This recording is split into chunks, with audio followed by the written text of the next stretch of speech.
seashores of North Devon. We started it ourselves and we've been running it now for about 16 years.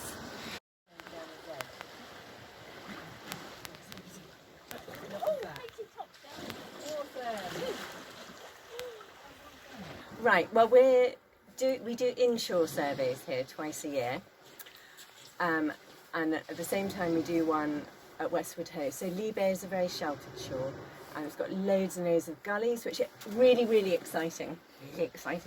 And here, which we didn't see when we started doing the inshore surveys, is pom-pom weed, this kind of fluffy stuff.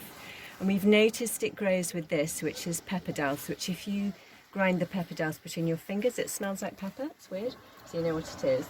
And this forms into like thorny clumps. It looks like literally like a briar when you've got your eyepiece in.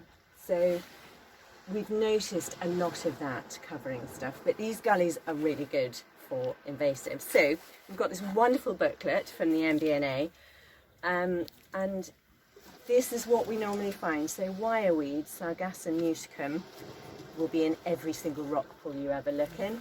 And when you hang it up between your fingers, it looks like a washing line. So there's one strip, and then all the pieces hang off really neatly. I'm sure we can find some for you.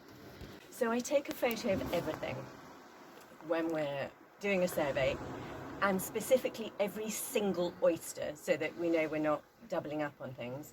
And then we've started a page on iNaturalist, a project page for inshore North Devon, and I literally put a photo of each thing we found, each invasive species we found on there, and then that gets checked. And so that's what we do.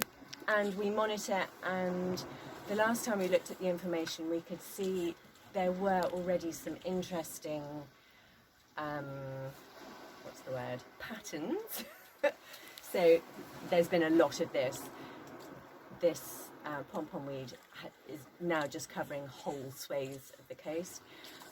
The barnacles, the Ostrominius modestus, the invasive barnacles, and now you only see their young. We're not seeing the young of everything else, but that might be only because we're looking for the Ostrominius, not sure. So we are noticing patterns. We're finding new invasive species. So along this gully, a couple of years ago in the spring, we found oyster thief and japonica, something will be up. People can join us, and we hope they will, by looking for our presence on the web and on Facebook under Coastwise North Devon. And largely we've grown by word of mouth, because once we get a group of enthusiastic people who like coming on the shore, interested in the wildlife and want to protect the environment that's so important to that wildlife, they tell their friends, and we get a group of about 50-60 people joining every year.